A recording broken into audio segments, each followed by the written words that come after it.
El Señor esté con ustedes. Y con tu espíritu. Lectura del Santo Evangelio según San Lucas. Gloria a ti, Señor.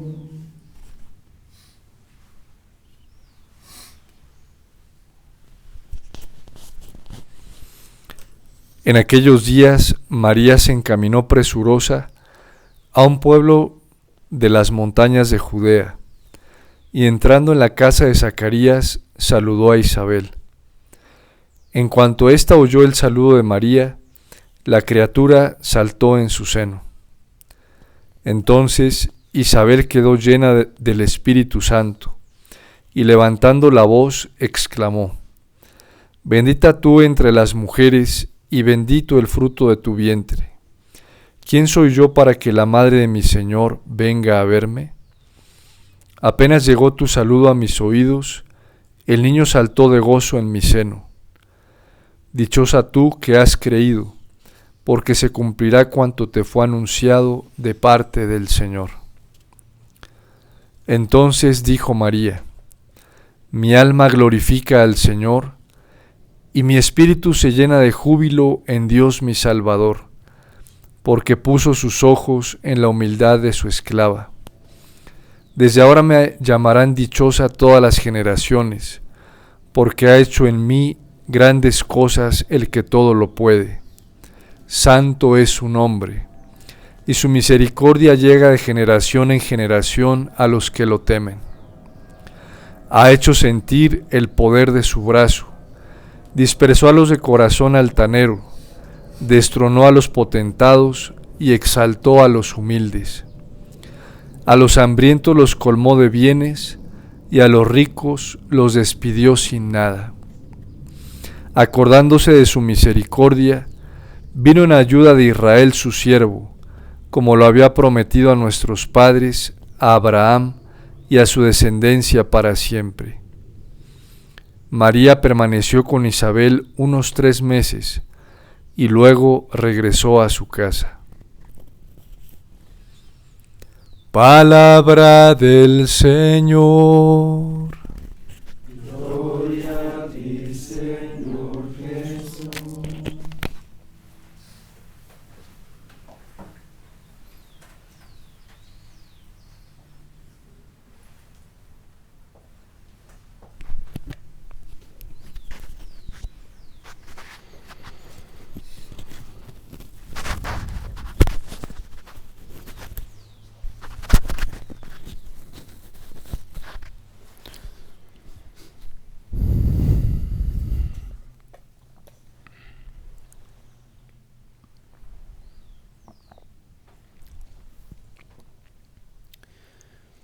La causa por la cual Isabel bendice a la Virgen y la declara dichosa, bienaventurada, feliz, es por haber creído en las promesas que el Señor había hecho. Ya el profeta Sofonías, tomando esta profecía en su contexto más amplio desde el capítulo 3, está diciéndole a todos los que han perseverado en obediencia a la palabra del Señor, a través del llamado que Dios ha hecho a la conversión, al cambio, a la radicalidad, a la fidelidad de su palabra, a distanciarse del error, a alejarse de la infidelidad, a distanciarse de la mentira en la que están envueltos. Está llamando el profeta Sofonías a aquellos que están perseverando de manera sencilla y humilde, escuchando la palabra del Señor que los exhorta al cambio y a la conversión, a una vida de santidad, a que comiencen a llenarse de alegría, porque les está llegando la hora.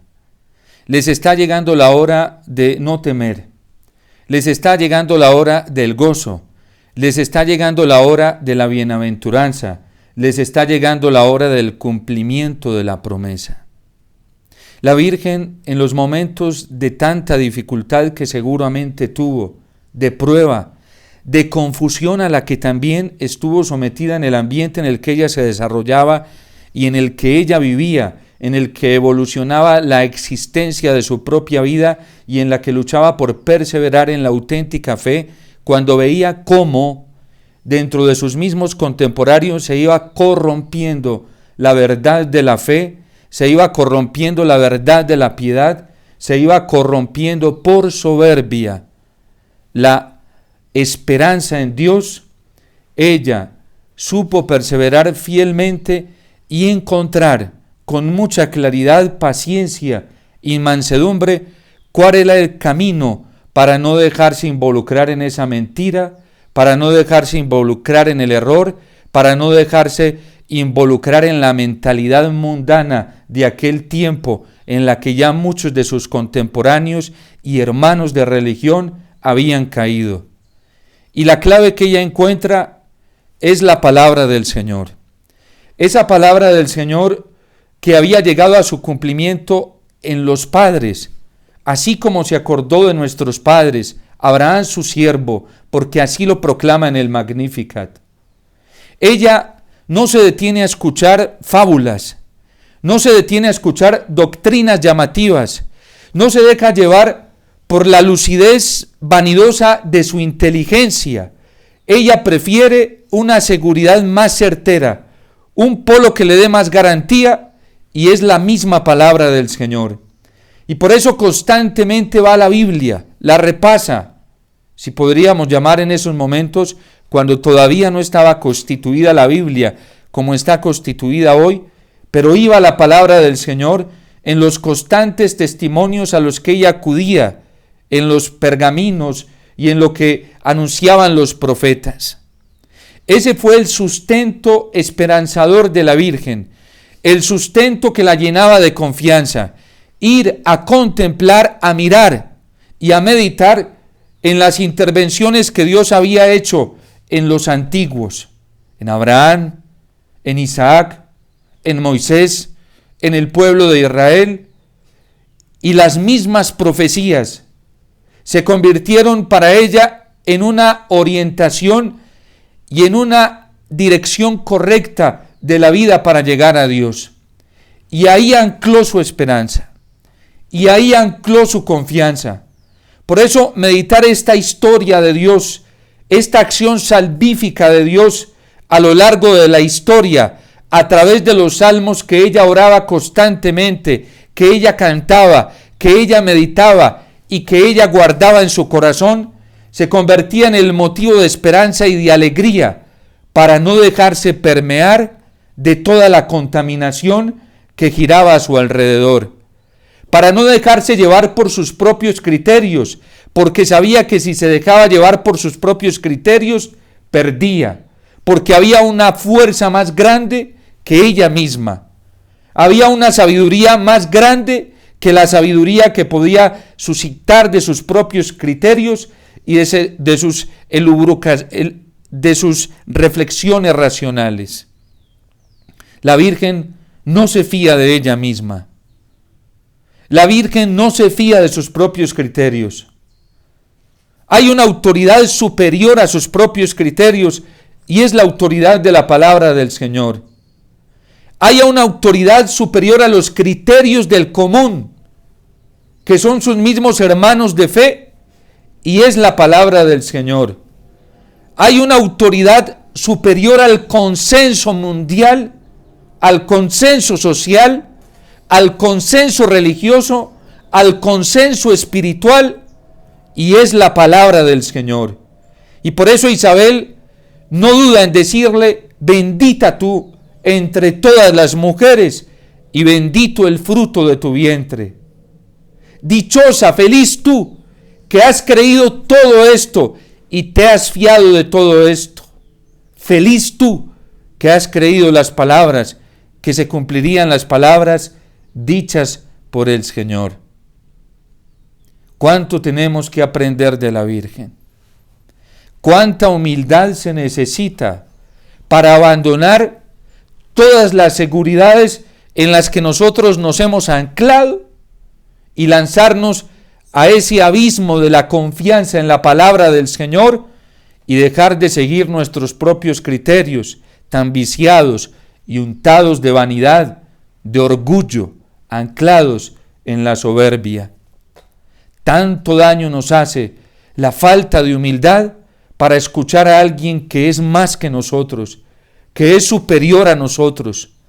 Tanta humildad nos hace falta para detenernos a meditar las intervenciones sobrenaturales, amorosas, misericordiosas, tiernas, omnipotentes de Dios en la historia de la salvación y dejar de estar meditando en las proezas, en los heroísmos de los hombres. Porque esta sociedad, que en realidad es una sociedad adúltera, como la llama el Señor también, o llama a su generación, apóstata, no medita en las intervenciones del Señor, sino en las intervenciones de los hombres. Y este contexto actual en el que vivimos parece que se amañara más teniendo la esperanza en intervenciones humanas que en las intervenciones divinas. Nos alegramos más con las glorias de los hombres que con las glorias de Dios. Nos alegramos más con las manifestaciones de ternura de este mundo, las manifestaciones de amor de este mundo, las manifestaciones de misericordia de este mundo, que con las manifestaciones de misericordia de parte del Señor. Y el signo de ello, el diagnóstico de ello, es la poca familiaridad que hay hoy con la palabra del Señor.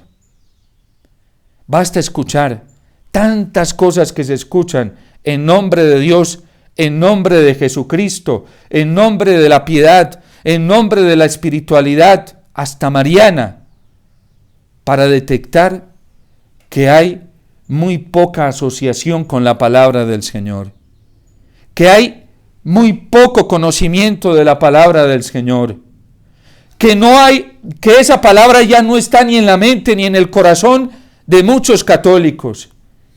Y eso es muy grave, porque cuando esa palabra no está ni en la mente y no está en el corazón, ¿cómo son nuestros juicios? Y si nuestros juicios no están amparados por esta palabra, ¿cómo son nuestras decisiones? ¿Cómo son nuestras condenas? Ya no son según Dios. Y por eso la Virgen en este Magníficat da una sentencia, y la puede dar con plena autoridad, porque su conciencia está basada en otra autoridad superior, que es la autoridad de la verdad, que no es ella, es Dios, es su palabra. Derriba del trono a los poderosos. Porque eso hace esta palabra. Eso hace la intervención de Dios. Los tumba, los tira. Si uno no se tira, lo tiran. Por eso es mejor caminar en la humildad y caminar gachos. Porque cuando uno se exalta, es humillado, es sometido. Derriba del trono a los poderosos y Él enaltece a los humildes. A los hambrientos Él los colma de bienes, pero a los ricos los despide vacíos.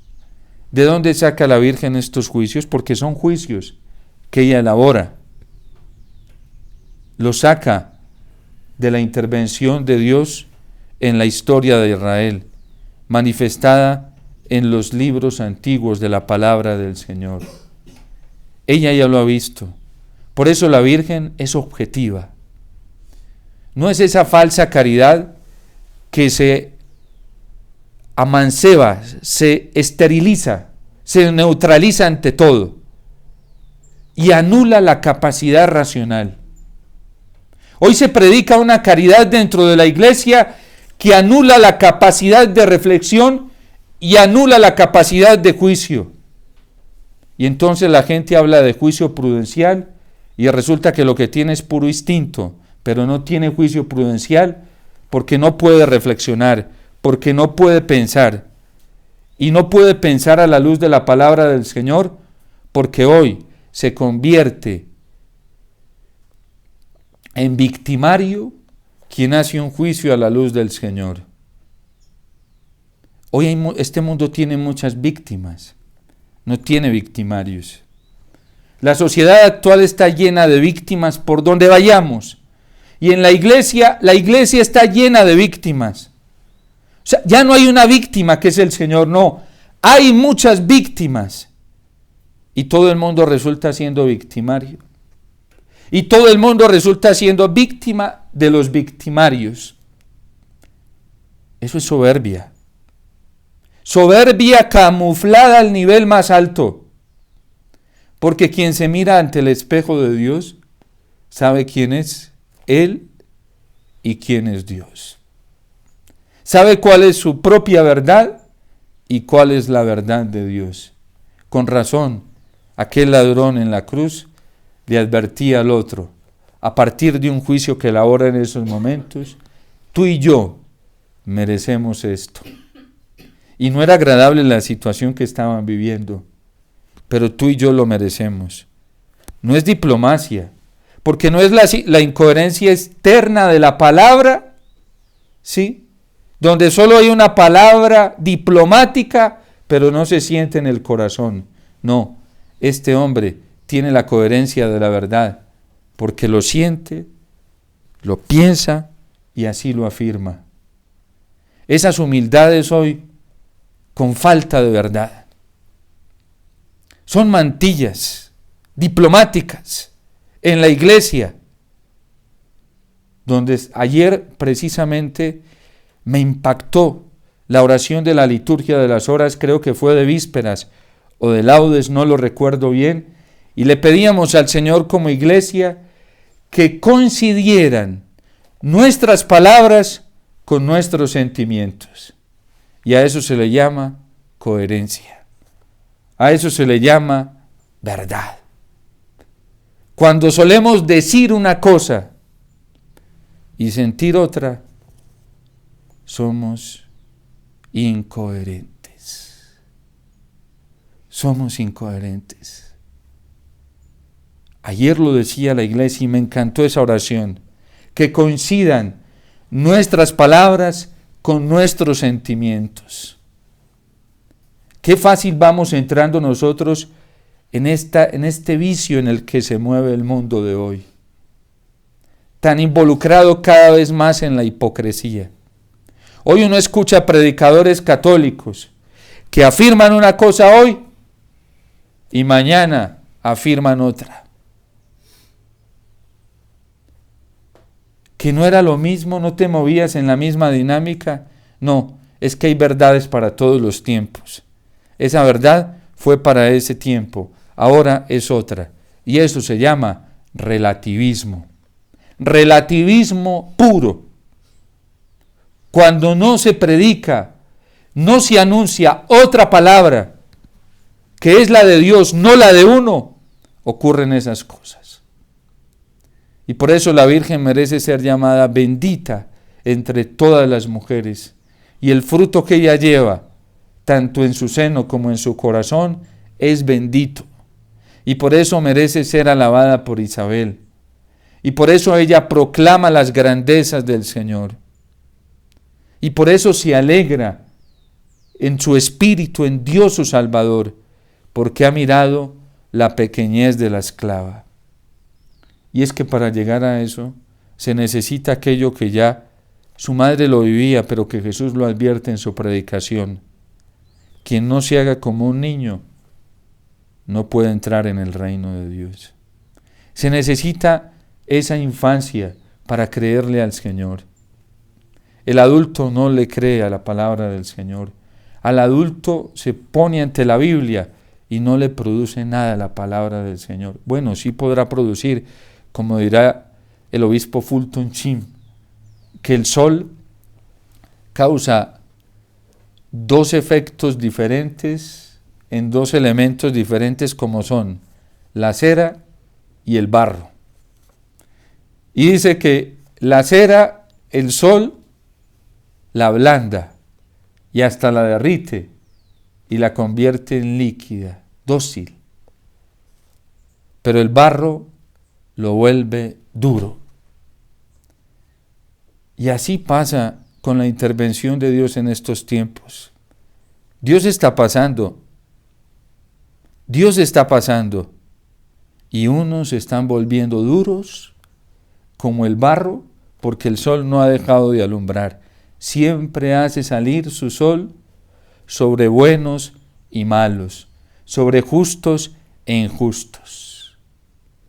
Pero a la cera la hace blanda, cada vez más blanda, hasta convertirla en líquida. Ese es el proceso que está ejecutando el paso del Señor hoy. Unos duros. Y por eso la palabra del Señor ya no se vuelve en la sensación del momento para muchas almas. ¿Qué produce? Tedio, sueño. No hay pasión por ella. No vibra el corazón cuando se lee. Esos son síntomas espirituales muy tremendos. Porque hay a otros que esa misma palabra les produce alegría, pasión, entusiasmo. Quiere decir que esa misma palabra produce efectos diferentes. Hoy el llamado que el Señor nos está haciendo a través de la iglesia, que es profeta, y nos llama a la conversión y a la santidad, ese llamado de la iglesia a la conversión, y hoy de una manera más radical, está produciendo efectos diferentes. A unos los está ablandando, pero a otros los está endureciendo.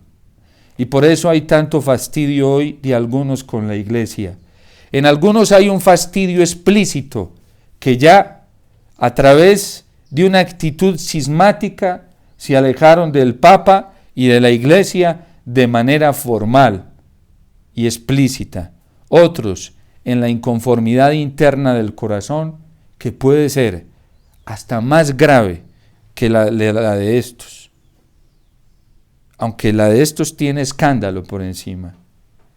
Pero el distanciamiento del corazón de la iglesia. Así, miren, hay un bello canto tradicional que dice que con defectos y con arrugas la querré y la quiero más. Y la pregunta que nos debemos hacer los católicos es si a pesar de todo lo que está pasando hoy en la iglesia, con la jerarquía, con la vida consagrada, amo más la iglesia, tengo un valor más grande por la iglesia, es porque está cundiendo positivamente la palabra del Señor. Pero si eso está generando en mi corazón más distancia y me está llevando a hacer las cosas a mi manera y no a la manera de la iglesia, cuidado, mucho cuidado, porque Dios no le ha quitado a la iglesia la gracia de estado que le confió. Sigue vigente y sigue vigente en la jerarquía. A Dios le basta con un solo sacerdote que sea fiel, y no estoy diciendo que hoy hay solo uno, hay muchos sacerdotes fieles.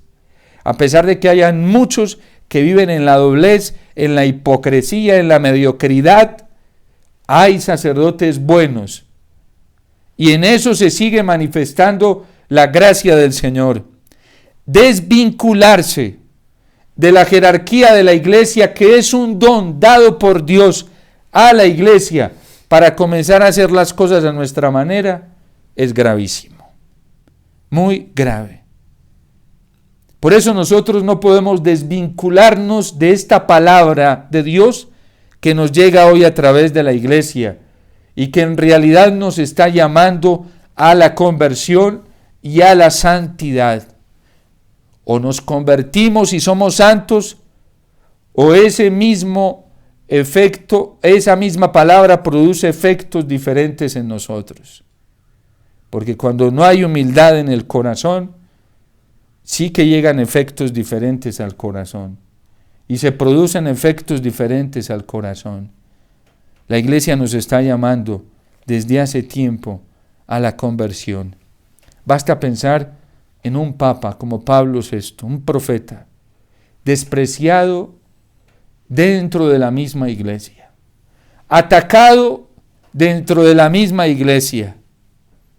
Se le llamó de parte de muchos teólogos, sacerdotes, obispos, se le llamó exagerado.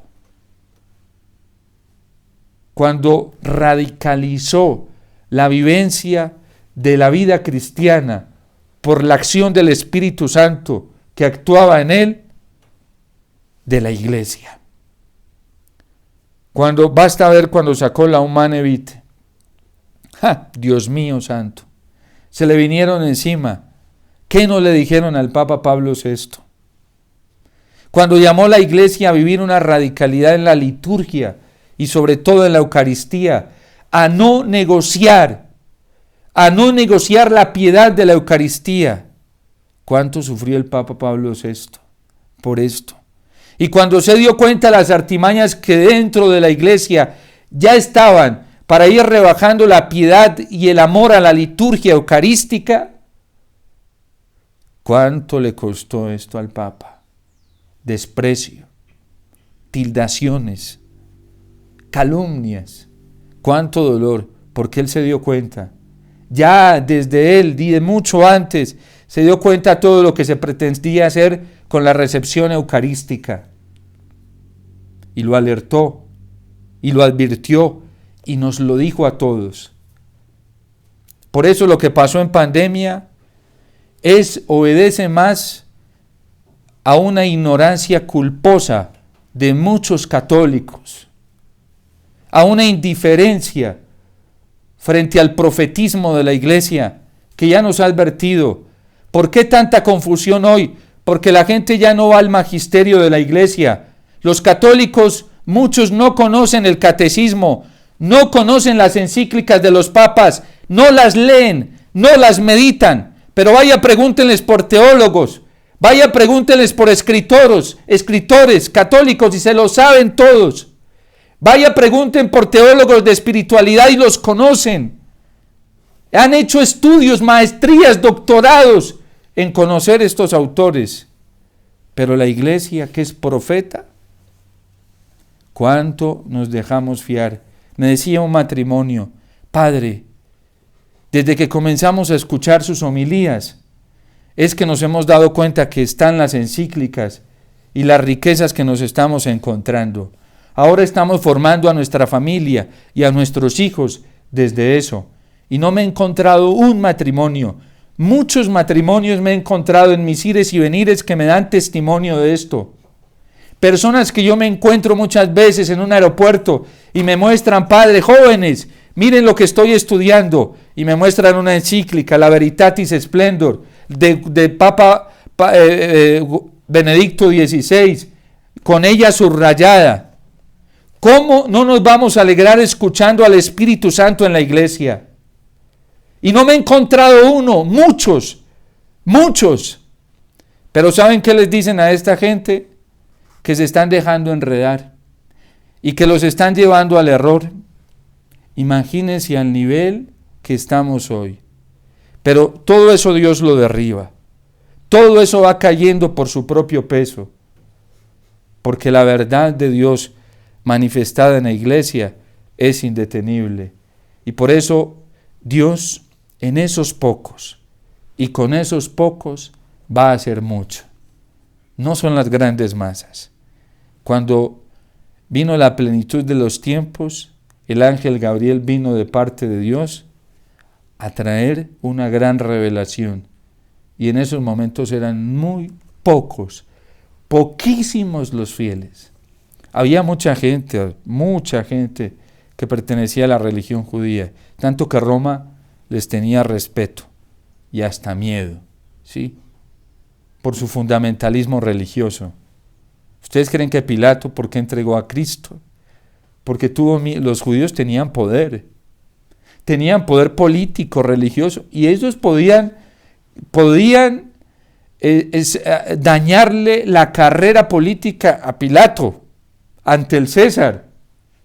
Esa gente tenía poder religioso, mucho poder religioso, mucha ostentosidad. Y el ángel se manifestó a una virgen humilde, sencilla, de la que nadie se imaginaba. Nadie. Fue ahí en Nazaret. ¿Saben por qué? Porque ella encabezaba la lista de los que habían puesto su esperanza y su confianza en la promesa del Señor, dada a través de los profetas. No escuchar la profecía del Señor en estos tiempos es muy grave y muy delicado, porque Dios nos está hablando a través de la iglesia y nos está profetizando y nos está advirtiendo de cosas que vienen a través de la iglesia. Basta ir al magisterio de los papas para que nos demos cuenta. Basta volver a leer uno la Humane Vitae de Pablo VI hoy para darnos cuenta cómo profetizó todas estas desgracias que hoy están metidas dentro de los matrimonios cristianos y que han vuelto los matrimonios cristianos en un nido de pecado y de maldad. Lo profetizó Pablo VI y lo advirtió. Lo escuchamos, lo hemos tomado como orientación para nuestra vida. Las formaciones espirituales que reciben muchos matrimonios hoy dentro de la iglesia no están basadas en esto. No están basadas en esto. Y hay que poner mucho cuidado, porque la iglesia conserva la gracia de Estado. Y la iglesia conserva la palabra de Dios intacta y nos la entrega, dada por el Espíritu Santo, porque a ella se le concedió la plenitud del Espíritu Santo para guiarnos.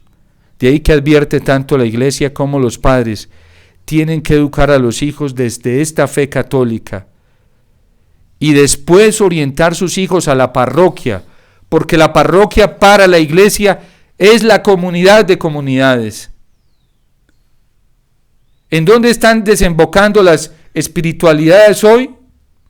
Lejos de la parroquia, laicos autónomos. ¡Qué daño tan grande! Eso es un peligro.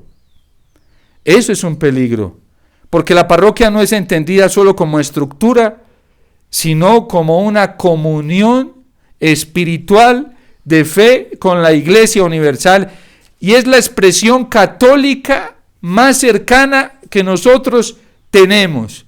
Escuchen, la parroquia es la expresión católica más cercana que nosotros tenemos. Pero esta espiritualidad de comunión se está perdiendo.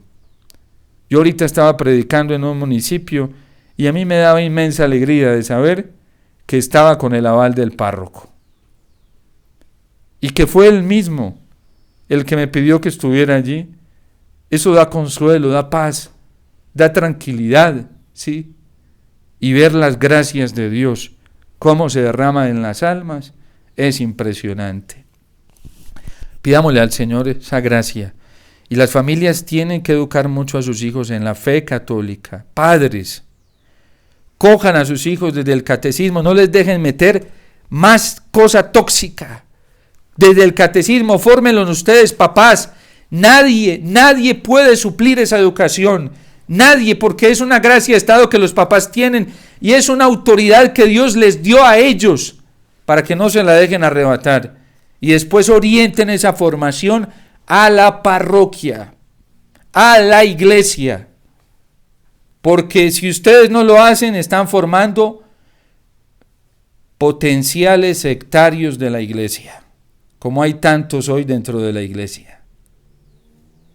Y si a nosotros nos desconectan de la iglesia, nos morimos.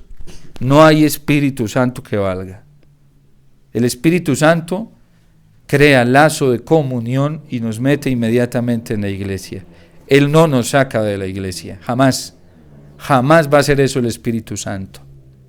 Dios te salve María, llena eres de gracia, el Señor es contigo. Bendita tú eres entre todas las mujeres, y bendito es el fruto de tu vientre, Jesús. Santa María, Madre de Dios, ruega por nosotros pecadores, ahora y en la hora de nuestra muerte. Amén.